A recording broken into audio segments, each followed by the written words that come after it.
What's going on, folks? Welcome back to the channel. So in light of recent tragic events in the death of an Air Force sergeant due to an uncommanded discharge of a holstered SIG P320 M18, I'm calling for the military to reopen the trial. So if you want to leave a comment down below, leave a comment, reopen the trials, reopen the handgun trials, and let other companies bid for a new military handgun. The reason I do this is SIG has been stonewalling for so long. I think they're unwilling to admit, well, to fix the handgun, because to them, what their lawyers tell them, if you fix the handgun, you're admitting there's a problem with the handgun. Well, there is a problem with the handgun because it just went off and killed an airman. Now, this is the third confirmed fatality from uncommanded discharges, allegedly.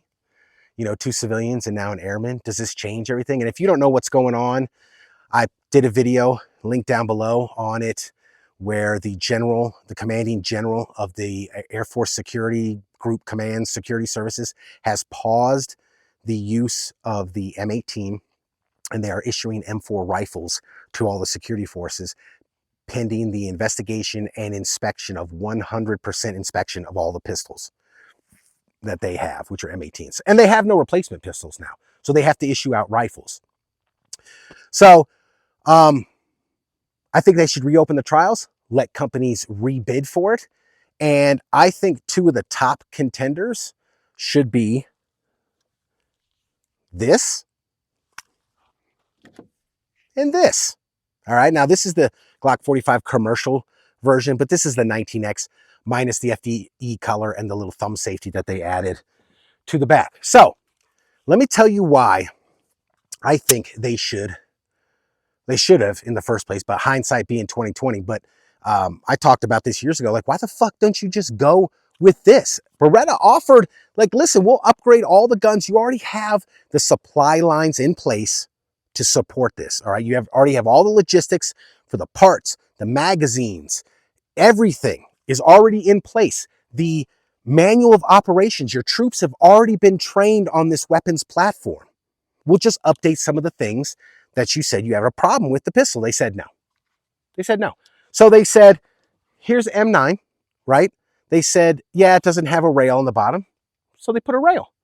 They said, yeah, it has a fixed front sight. So they dovetailed the front sight. They said, yeah, the grip's too big right here, you know, this length. So they said, okay, let me set this down.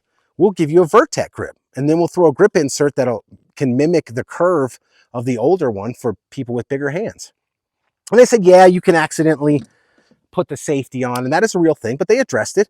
So as you can see, it's off. I mean, it's on fire, right? There's a little red. That was an issue, a legit issue. So they said, all right, we'll put a 15-degree cant on it. Now you can't put it on, and it acts like some charging wings too. All right. So they said, you know, well, we don't like this and that, and Beretta addressed it, and they said no. I bet they regret that now. Maybe not. Maybe they don't care.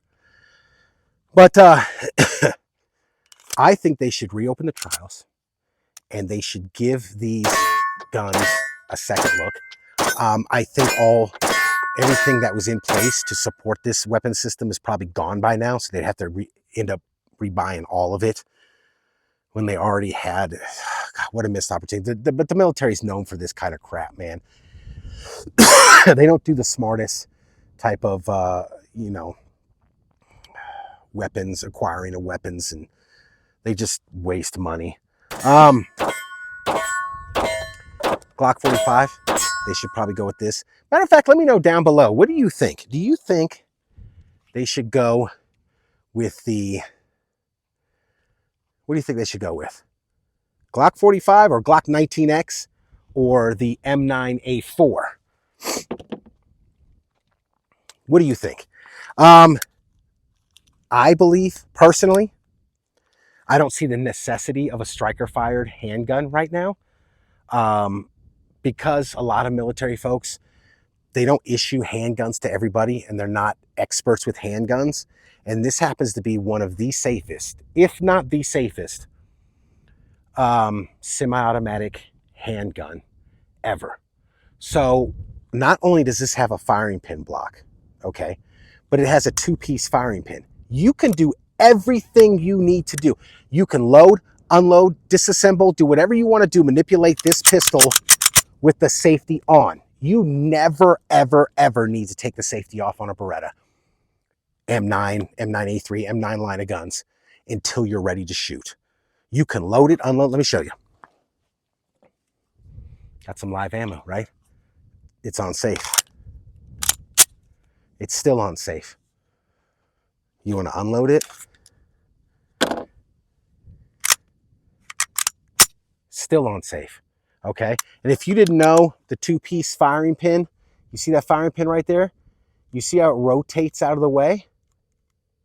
You're actually rotating out of the way and it decocks. So this is a safety decocker. And yes, I know they have G models that are decocker only. So not only is this a safety decocker, and now the firing pin, the back part is in this orientation up here out of the way. Look, let me see if I can get in there. Look, if you didn't know how they operate, see it rolling out of the way? So it's got that piece in the back there, right here, and then it's got a standard firing pin. And on top of that, trigger's dead, but on top of that, if it does come off, you have your first shot is full on double action. So it's real hard for you to be like, oh, I cut my finger in there and shot, or oh, the holster set it off, or some crap like that. But you should always, you can keep this gun. That's why it's one of the safest handguns out there. You can keep it on, never have to take it off safe until you're ready to fire. So there it is. Let me know what you guys think. Do you think they should go back to the Beretta, the new one? I personally believe, based on the level of competency with the average soldier, this is a much safer handgun. There's still people in the military that are familiar with this manual of arms on this pistol. And if you think this sucker's not reliable and accurate, you're mistaken. This is an extremely reliable handgun and very accurate. Now, training to overcome the double action, that's, you know. But this is a great choice too. This is much better than the 320, man. I'll tell you that much. So there it is, guys. Thanks for watching. We will see you next time.